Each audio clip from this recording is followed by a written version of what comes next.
I should probably tell you a little bit about my own personal history before we go on, so you know that you can you can believe what I'm saying to you today, as you can Dr. Saxena, but I actually today, which is one of the reasons I was so pleased to accept the invitation, is the 2nd anniversary of my 2nd kidney transplant. So, yeah, thank you to my donor. And I've been a type 1 diabetic since I was 7. I'm 57 now. And I have a pancreas transplant as well. So I've been on dialysis twice. So I have lived every stage of kidney disease a couple of times. I've been around the block and to a couple of rodeos here. So I understand everything that you, everybody in the audience who's a patient has gone through, and empathize with you completely. And this is why I chose this field to pursue when I became a dietitian. So we're going to talk today about some basics in nutrition and kidney disease. And I'll start by warning you, you'll see a couple of things repeated over and over and over again.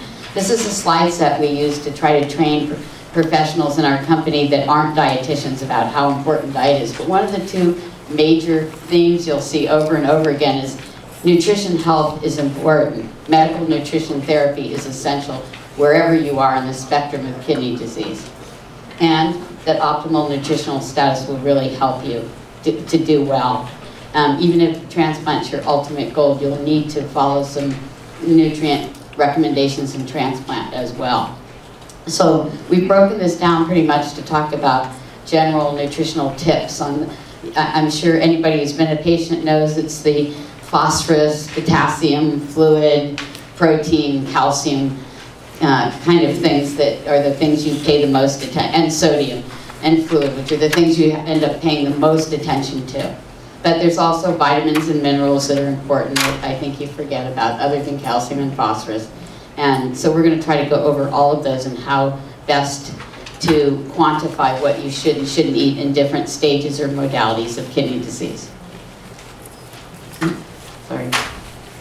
So every patient's nutrition plan and dietary recommendations are based on their level of kidney function, and also pretty much on the renal replacement therapy or modality they choose.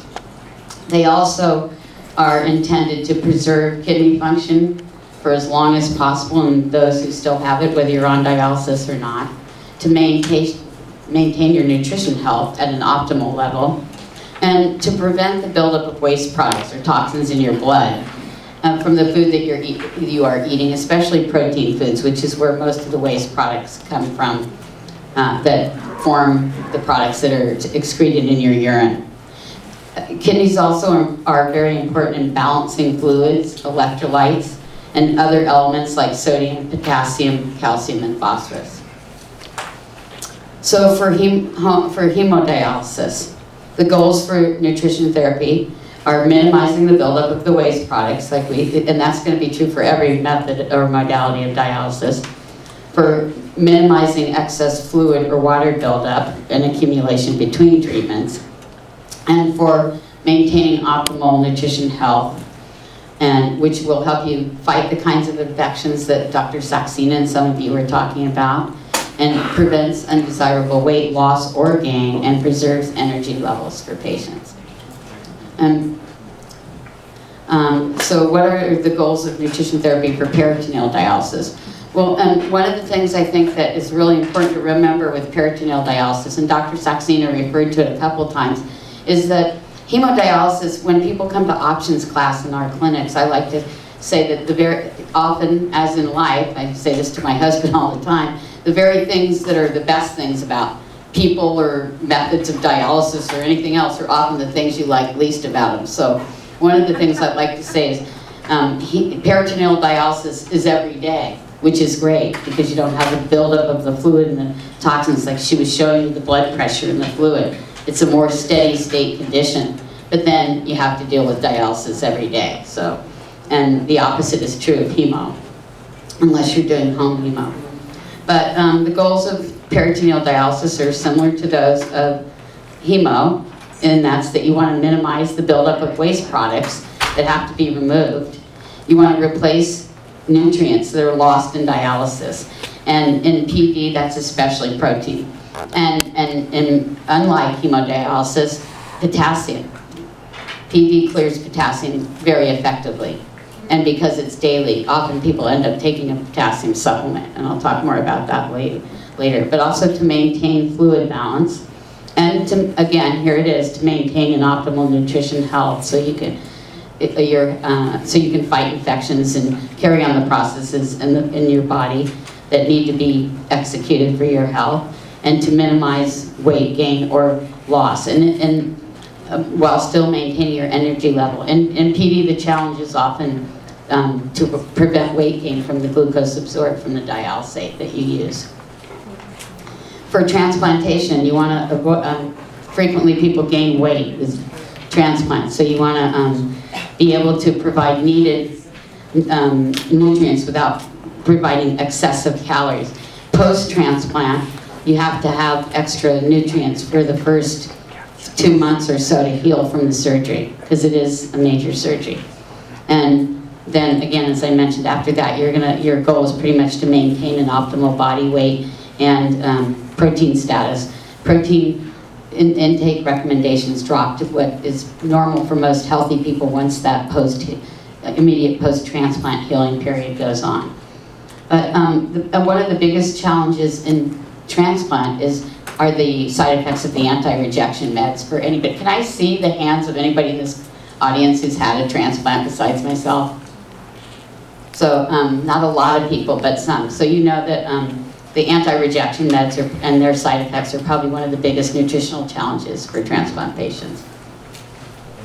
So getting the right amount of calories. Well, this is obviously probably a challenge in all of our lives, right? Getting enough, but not too many. And where do you draw the line? So calories are needed for a source of energy to keep the body running, sort of like the gasoline that runs your car. They're necessary in the proper amount to maintain a healthy body weight. And a lot of times as a dietitian, I get asked, what is a healthy body weight? And you probably wonder when doctors say to you, you're way over your, and there's many different terms, ideal body weight, standard body weight, all kinds of things. And frequently these things have in the past been defined by things like life insurance companies. Currently the standard we use is a National Health and Examination Survey that developed and studied what the healthiest weights were associated with sex, height, and age. So getting the right amount of calories will also help when you eat protein, to use your protein as a building block to build the essential proteins in your body that you need. If you don't have enough calories and to meet your caloric needs in your body, your protein will break down and be used as a calorie source, which is not what you want. It will also accumulate more waste products because the protein's broken down and has to be converted to urea, which is what comes out in your urine. And you will still, it will be needed to meet your energy needs. And you will not have the building blocks to build the protein you need. So that's why you need enough calories to spare your protein from use as an energy source. Protein may be limited, and other sources of calories may be increased to make up, when protein is limited, you may have to have other sources of calories to make up the difference. I think, does everyone know what foods are highest in calories? Have you seen dietitians, have they explained to you that it's really things like carbohydrates, sugars, fats like oil, mayonnaise, butter, foods like that are the foods that are highest in just calories. So now we're going to pretty much go down, we're going to go through the nutrients, and I'm going to go down what is recommended for each modality. So CKD means chronic kidney disease, and this is really referring to people who are not yet on dialysis. Right? So in these folks, calories may need to be increased to make up for the limits in the protein and phosphorus. That's what I was talking about before. And so generally, the recommendation is 30 to 35 calories per kilogram of this ideal standard body weight I was talking about earlier. And if you're about 95 to 115% on either side of your ideal body weight range or standard body weight, you will see dietitians and doctors use an adjusted standard body weight, so we don't ask you to gain or lose too much weight too quickly. In hemodialysis, the calories are planned to maintain a healthy weight, and they're balanced with protein needs to fulfill the requirements of both. Again, here usually it's 30 to 35 calories per kilogram of standard body weight. In peritoneal dialysis, calories may be limited because, as I was talking earlier, you do absorb some of the calories from the dextrose, as Dr. Saxena was telling you, that you use to pull fluid off you in peritoneal dialysis. And there is an absorption of calories there, and so sometimes people can gain weight. And you have to make up for those calories in what you eat. And also, there are fewer calories because a lot of the total calories have to go to protein because there are added protein needs on PD. And then in transplant, as in any modality, we're going to plan the calorie intake recommendations according to trying to get patients to meet their optimal body weight and to prevent the side effects that can occur from anti-rejection meds. Protein. This is a really important one because it affects how much waste product you make, but it also affects how healthy you are, how many hormones and antibodies and muscle and all the tissue you really require, enzymes that you require in your body. So there's sometimes a very fine line between your needs and what is too much to be able to clear when you go to dialysis. Getting the correct amount of protein is very important. High protein foods usually consist of meat, poultry, fish, eggs, tofu, and now quinoa. We just found out pretty recently that quinoa is actually complete protein. It's a non-meat complete protein, meaning it contains all your essential amino acids, which is really important. And then dairy products. And so protein's needed for, as I've gone over a lot of these, building and repairing muscles and other tissues, creating hormones, enzymes, antibodies, and other biochemical substances needed to keep your body functioning properly and healthy, fighting infection, and you need to replace the protein or parts of protein that are lost during dialysis. And again, I want to remind you that protein's lost in all modalities of dialysis. It's just, people consider it lost more in peritoneal dialysis because, for two reasons. If you do have peritonitis, it's lost at a much higher rate, but also because people are dialyzing daily. So if hemodialysis occurred daily, you'd see a similar loss of protein. So in CKD, this is when you'll see protein and phosphorus limited and the intake decrease because you're hoping to prevent the delay of the onset of dialysis. So you're really trying to decrease the workload of the kidneys and prevent the loss of the remaining kidney function. So often protein recommendations are 0.6 to 1 gram per kilogram per standard body weight per day. So if you weigh, I don't know if everybody knows about weights, and if, doctors tell you about, like when Dr. Saxena was saying the temperature and she said 36, I could hear some, that's Celsius, not Fahrenheit, so it's not freezing water. But for kilogram, 1 kilogram is 2.2 pounds. So if you weigh, say, 70 kilograms, which is about 150 pounds, that would be, 40 grams of protein to 70 grams of protein per day. Hemodialysis, the protein is planned at a level that will allow the maintenance of your muscle and body protein stores. Depending on the quantity and the quality of the protein that is currently being consumed, the patient could be asked to increase, decrease, or change the type of protein that they eat. Typically recommended is 1.2 grams per kilogram per day. So you're going from before dialysis, if any of you have experienced this, where you had, and I'm pretty sure people in the room who are active and self-managed and educated enough and involved enough to take a Sunday and donate it to be here today to learn more are the kind of people who probably knew beforehand that they were going to need dialysis. And it's really important that you realize when you make that adjustment from pre-dialysis, where you're eating very little protein and phosphorus, to post-dialysis, where now we're cleaning your blood, so you need to eat a lot more. Okay, so how many people here made that change? Was that hard? Can somebody raise their hand if they were told to eat no protein, almost, the 0.6 before, and then came to dialysis, and it jumped quite a bit? Okay, so that's hemodialysis. And for peritoneal dialysis, the patient will likely be asked to increase their protein intake to 1.2 to 1.3 grams per kilogram per day to make up for those extra protein losses of daily dialysis. And I usually start the patients that come into our centers at 1.3. For transplant, initially the protein levels, I mentioned this earlier, will be increased because of the need for healing post-surgery. So they're about 1.3 to 2 grams per kilogram per day, and that's for a couple of months. And then they decrease to what is now the RDA or DRI, which are government terms for recommended daily allowance and dietary reference intake, and that's 0.8 to 1 grams per kilogram per day.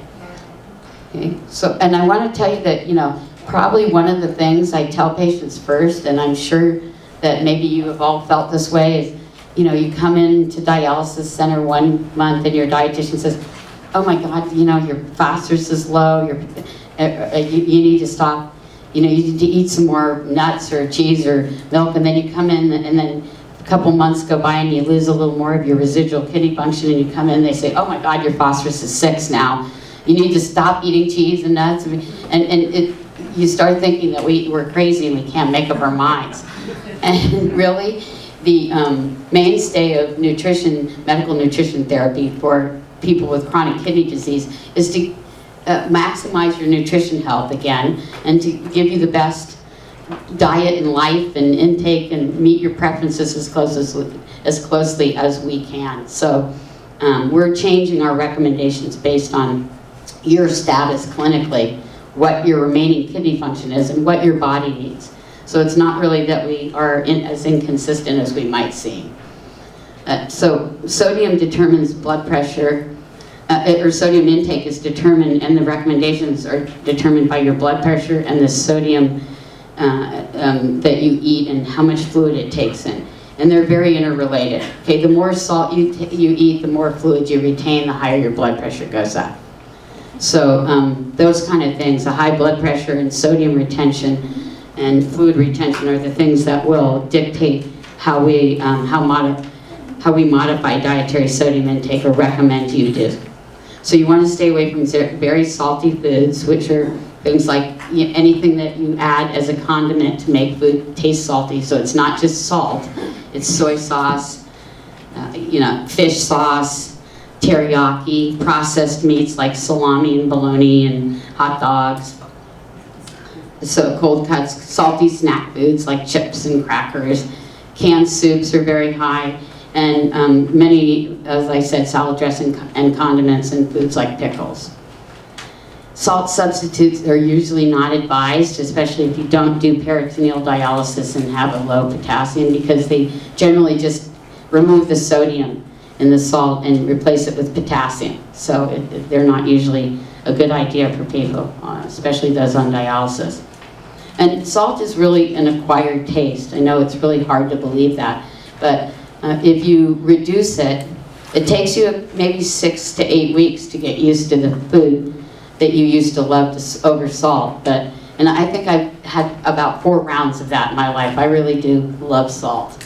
And so I've had 4 cycles of, you know, eating it as at live. When I first got my first transplant, eating it all I liked, to, it's starting to go, so I better stop. My blood pressure's going up, to new transplant. And I mean, I'm currently doing a really good job of not eating as much salt as I used to, and you really do get used to it. So now I can eat things I used to eat, and they didn't taste salty to me at all, and now they taste way too salty. So it really is an acquired taste, and for a couple of weeks it's hard to get used to living without it, and then it gets a lot better. And you can make the most of things like basil and oregano and whatever, you know, herbs you like, thyme, all those. So in kidney disease, before you start dialysis, often you've already heard about sodium before you, especially if you're hypertensive, before you've heard the fact that you have kidney trouble. and it's often limited in order to control blood pressure and fluid retention.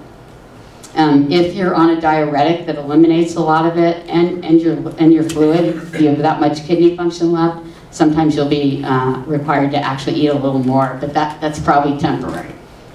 In hemodialysis, sodium is usually restricted to help control blood pressure and fluid weight gain between dialysis sessions.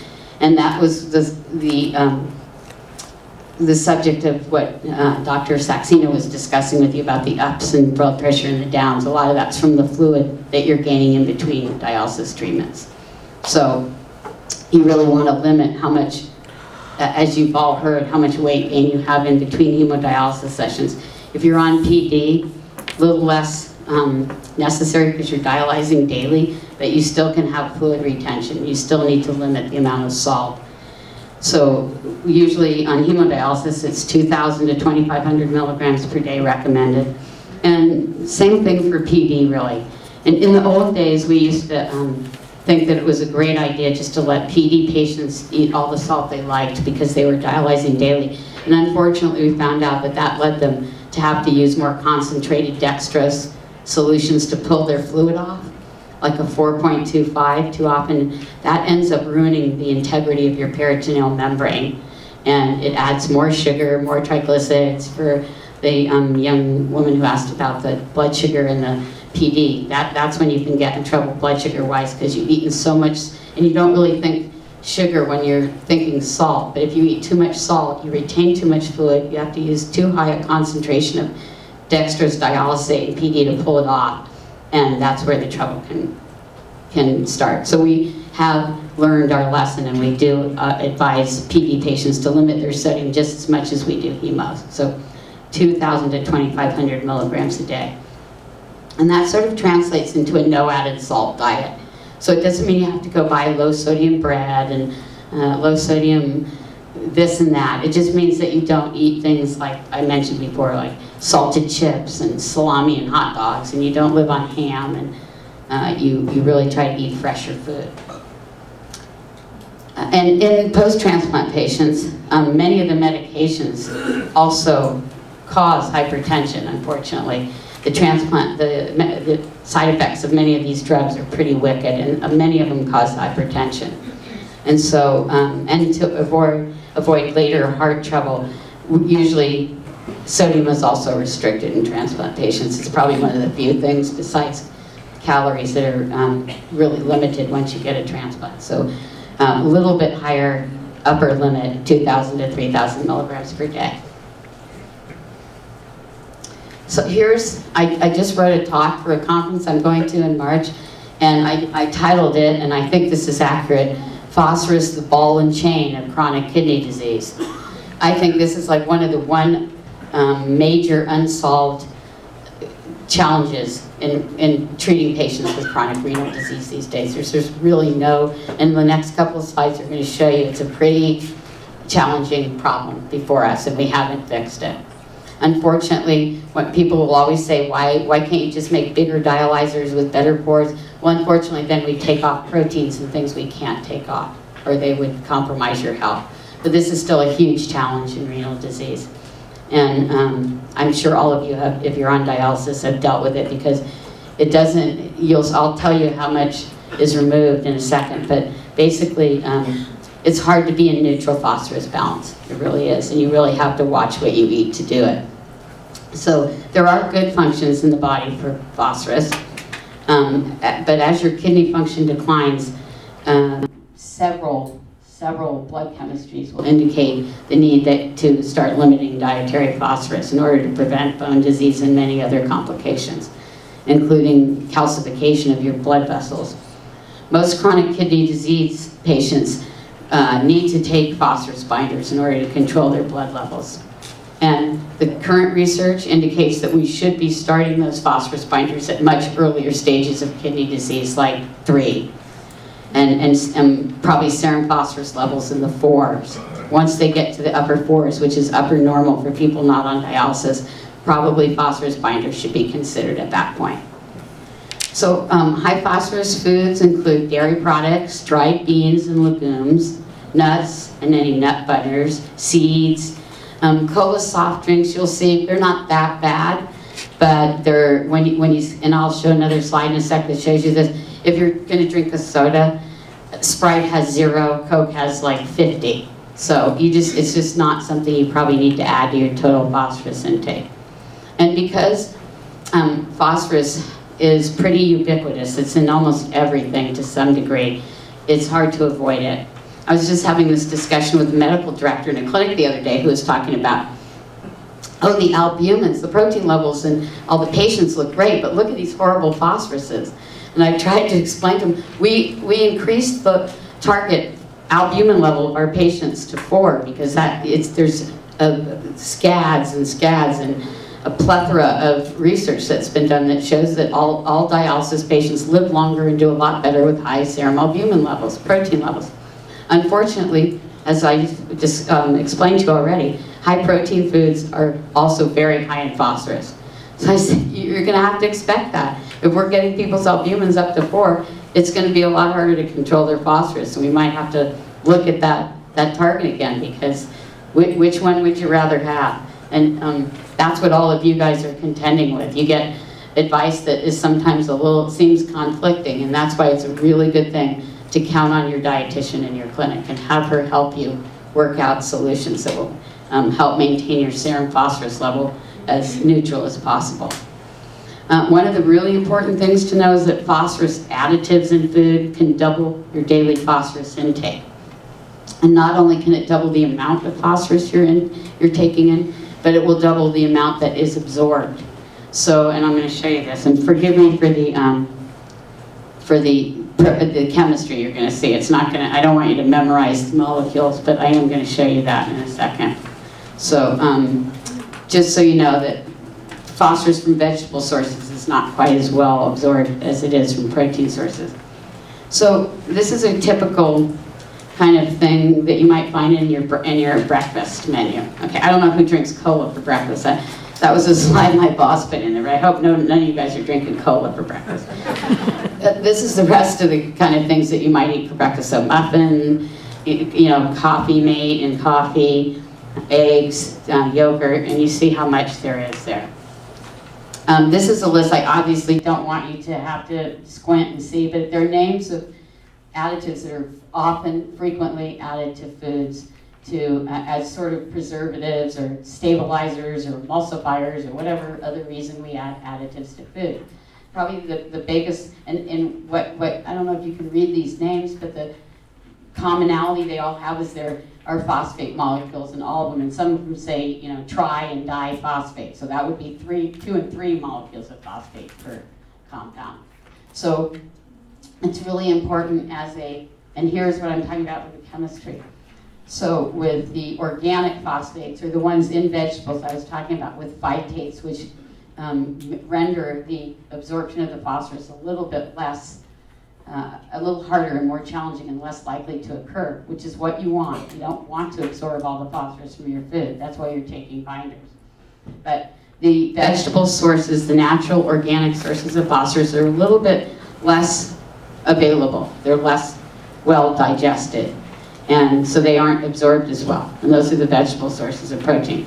But when you're eating foods with additives, and those are these inorganic phosphorus salts, these are almost 100% absorbed. They're highly bioavailable, they're easily digestible, and they don't require enzymes to break them down. So once you eat them, they can be absorbed and increase your serum phosphorus if they exceed the amount of binding power that your phosphate binder can provide. So I love this slide. It's the way one friend and colleague of mine is here, Melissa. It's the way Melissa and I would look at your McDonald's meal. And certainly, I hope more and more of you are trained to look at McDonald's and other process. I'm not picking on McDonald's either. It could be any fast food place.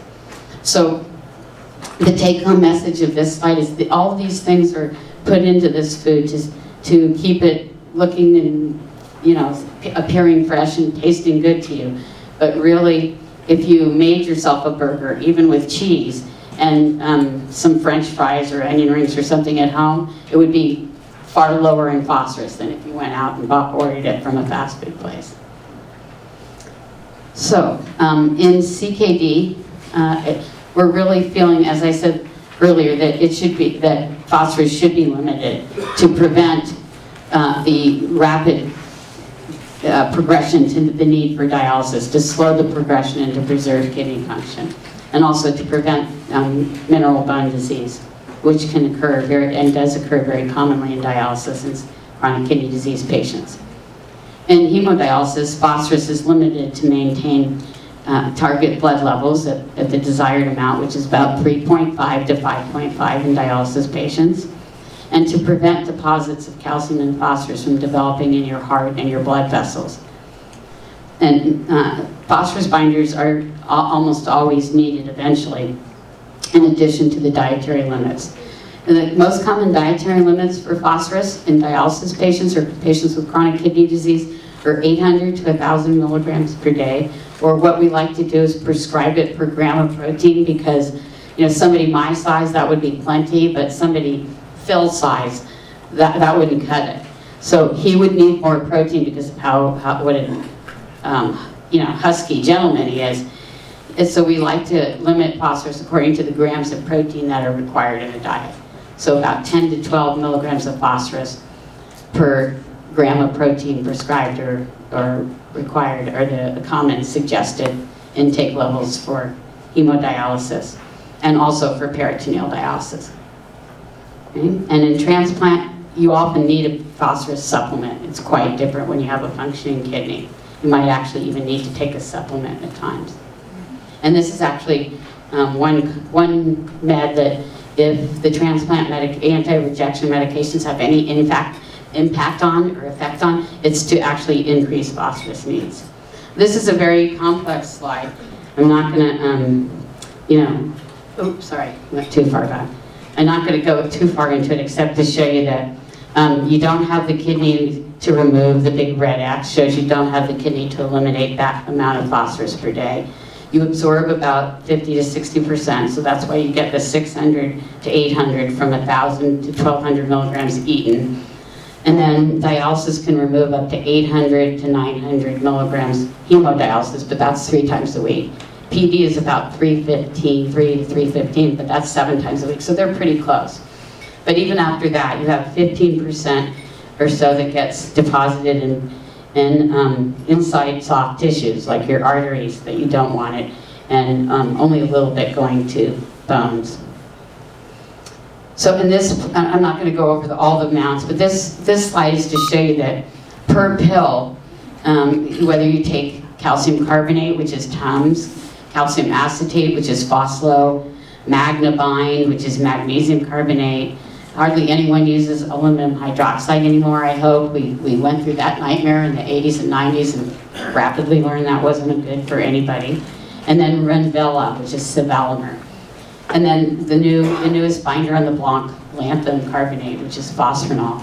That has great binding power, but it has really horrible GI side effects.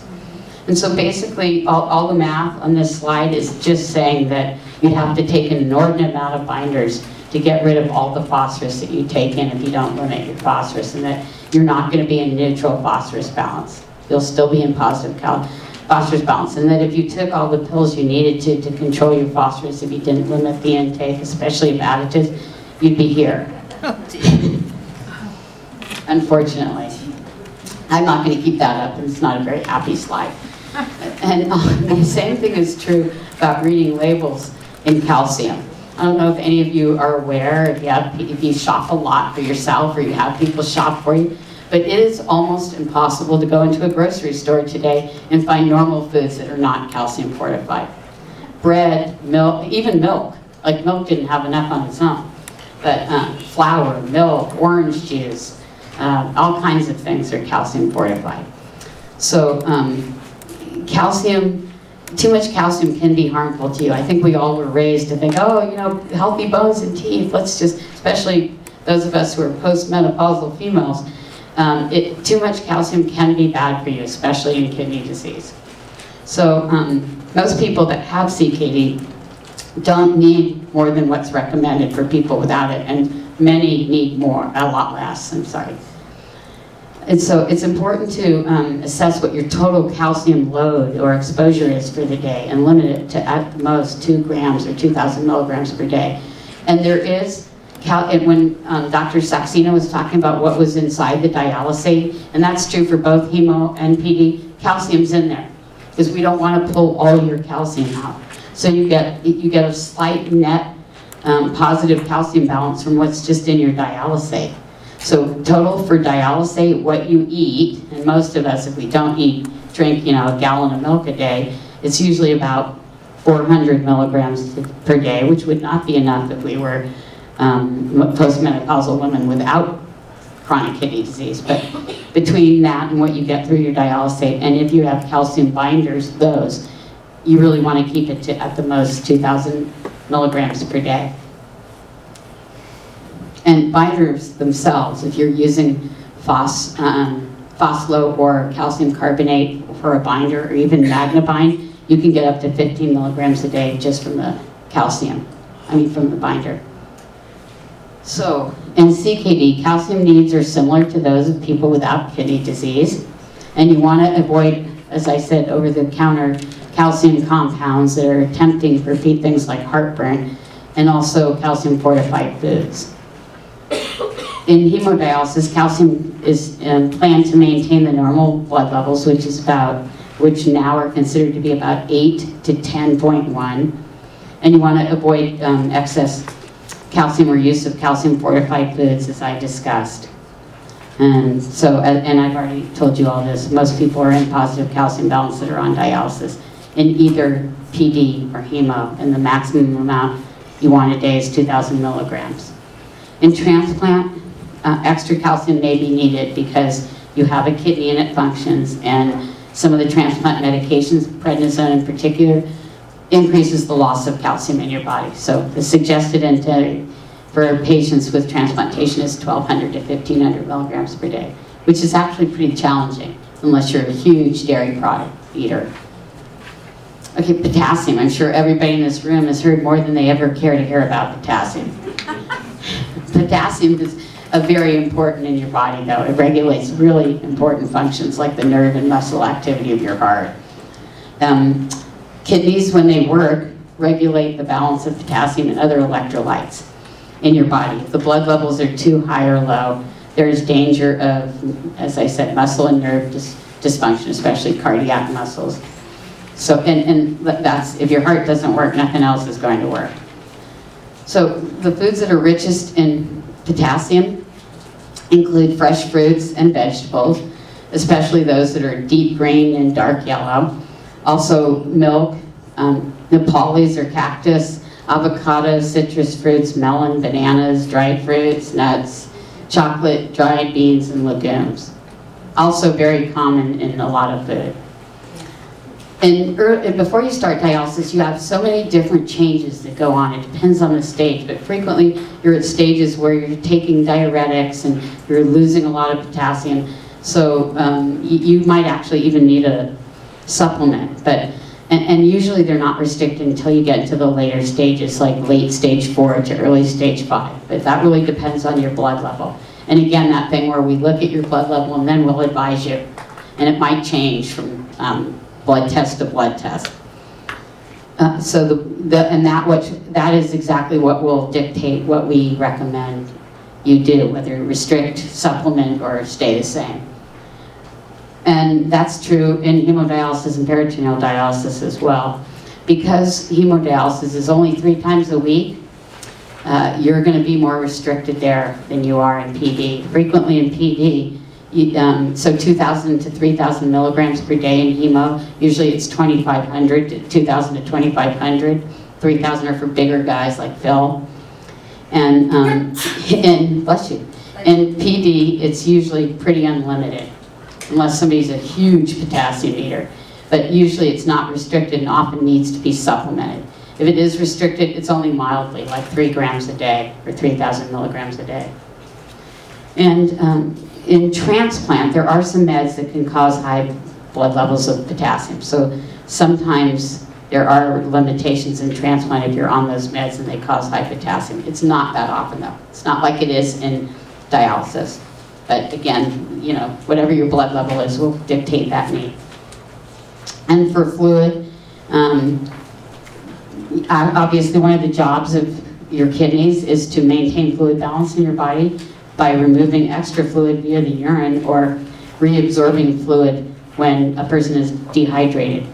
And as I told you earlier, salt or sodium intake can increase thirst and may cause fluid retention, edema, and elevate your blood pressure. So usually sodium and fluid are limited in combination, and a liquid is considered to be anything that's a liquid at room temperature. So that means soup, coffee, soda, water, tea, even things like ice and ice cream, sherbet, jello, anything that is a liquid at room temperature. And we had one nurse that used to be an education nurse, so we always throw this in, who told our poor patients that they couldn't have things like rice and pasta because they were cooked in fluid. Hey, that's obviously not true. All you have to do is drain the fluid and you can eat the food. And also, you know, when you're eating, say, canned fruit, it's good to, if you don't need all that, to drain the fluid there, because that counts. So in chronic kidney disease, before you start dialysis, usually fluid isn't restricted until you get towards the end of stage 4. And it's important in earlier stages to have enough fluid to perfuse your kidneys, so whatever level of function they have, they will keep working. And frequently, people are asked to take diuretics, so they can keep the fluid flowing through their kidney and preserve the remaining kidney function. In hemodialysis, that's probably the worst fluid restriction of all the modalities because it's only 3 times a week. So fluids are limited as kidney function declines, and they depend on how much urine output a person retains. If it's none, then it's pretty much their output plus 1,000 milliliters. So that would be 1,000 milliliters a day, or 1 liter if you had no function left. And that also depends on your blood pressure and how much fluid you bring in when you come in for your treatment. In peritoneal dialysis, fluids are limited less because you're doing it daily. So often 1,500 to 2,000 milliliters per day. And that usually goes on unless you have a failing peritoneal membrane and it can't ultrafiltrate anymore. And in transplant, as long as your kidney's functioning well, they aren't limited. Okay, so vitamins and minerals. Well, vitamins, water-soluble vitamins are removed by dialysis, all modalities. So it's really important to replace those. And the losses mimic urine losses, but because these are both water processes, it's really important to substitute your B vitamins. And so B complex, vitamin C, and folic acid in particular, those are all water-soluble vitamins. Fat-soluble vitamins are not lost during dialysis, and they can actually even accumulate and cause some damage if you. So it wouldn't be good to go get a Centrum, for instance, and take that instead of what your doctor prescribes, which should be either a vitamin B complex plus C or a renal vitamin. And there are several. And there's several companies, and you can come ask me after if you like, which companies make vitamins that are affordable, that are renal specific, that are good. You don't want to take over-the-counter extra vitamins, minerals, or especially herbal products. Herbal products can be very harmful for people on dialysis. So it's good not to do that. And occasionally people on dialysis and otherwise, especially on dialysis, might need additional minerals like zinc and iron, and they will be prescribed to treat certain conditions that are associated with chronic kidney disease. And many of you probably get vitamin D at your dialysis clinic, and that's to help with the mineral bone disease that can happen. So in chronic kidney disease, a daily multivitamin is usually recommended. By the time you get to hemodialysis, it's more water soluble, so vitamin B complex plus C with added folic acid. Peritoneal dialysis is the same, and in transplant, if your kidney's working well, you may be recommended to take a vitamin a day, but not as often as if you're on dialysis. Sometimes you'll need extra potassium, calcium, and or phosphorus. Okay, so just in summary, nutrition can play a critical role in slowing the progression of chronic kidney disease, delaying the need for renal replacement therapy. Throughout every stage and phase of chronic kidney disease, nutrition is a critical component of treatment. So seeking the counsel of trained renal professionals, including dietitians, and implementing their therapy guidelines has been shown to improve clinical conditions and quality of life in all patients with chronic kidney disease. So thank you very much. Here's my contact data and information. And I do want to say too, in response or to add to what Ed and Dr. Saxena were saying about home dialysis, that I'm really proud to work for Satellite Healthcare, and the national average, as Ed and Dr. Saxena were referring to, is about 7 to 8% of people in the country that need renal replacement therapy are doing PD right now. And in our company, Satellite Healthcare, we have 23% doing home modality. So we're 3 or 4 times the national average, and we're very proud of that, because it really can afford you a better, more like healthy people lifestyle. So I am a big proponent of that myself, and was training to do that before I got my second kidney. So I'm happy to entertain any questions anybody might have. Okay, go ahead and ask. Oh yeah, sorry. So the question was, this lovely young lady is confused about, what are good sources of protein, because you hear things like on the television set and the media about how much better vegetable protein sources like legumes and soy and nuts and quinoa are than animal sources. And it's confusing because you hear different things in your dialysis clinic. And so this is very, I don't want to get into complicated protein chemistry, but I'll tell you that basically there are 20 amino acids that make up protein, sort of like the pearls I'm wearing. Okay, so consider each one a different amino acid. 10 of them are essential to human beings, meaning we cannot synthesize them ourselves in our body. So we have to eat them. So the theory when I was in school, and we've learned a lot since, was that none of the vegetable sources were complete proteins. You had to eat, say, beans with rice in order to get all 10 of the essential amino acids, because there would be 1 or 2 limiting amino acids in all vegetable sources of protein. And while that's fine for people with kidney function, because it doesn't matter how much urea they make, because they will get rid of it in their urine, it does matter for people on dialysis. What it means is that you will have a lot more protein from vegetable sources that you have to break down to urea, and you'll be more uremic and have to get rid of more urea. So it is a little bit, it's very confusing, but it is a little bit more preferable in renal disease to eat sources of protein that we call high biological value, which usually mean the meat, fish, chicken, the animal sources. There's 2 exceptions to that, though, that we found out. And not so long ago did we find out quinoa was on that list. It's actually a vegetable protein that's a complete protein. So it has all of the essential amino acids.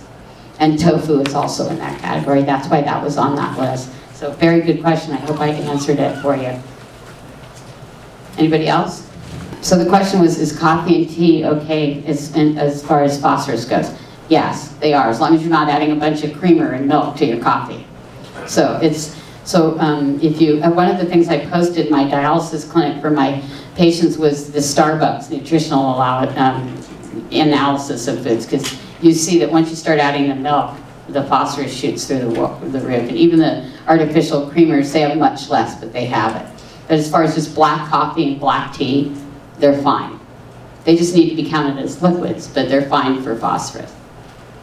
And also, I don't know, okay, go ahead, and I can, did you have a question? Yeah, I was just curious, how does a dietitian, when does a dietitian usually come into the loop? Because I know that quite a few nephrologists don't really recommend seeing a dietitian, so how do you bridge that gap so you get the help you need?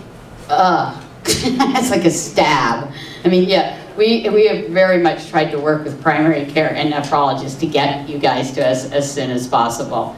And actually, the nephrologist in PAMP, one of them's my doctor, and we work with him.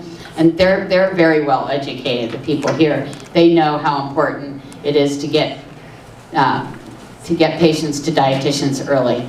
And I wish I could have a really golden answer for you. But they definitely come into the loop.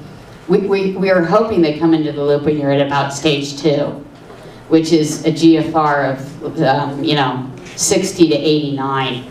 Okay, you start dialysis at less than 15, but that's frequently not the case. Smarter nephrologists and more involved will get you there at that time, or at least by stage 3, when your kidney functions declined a little bit more.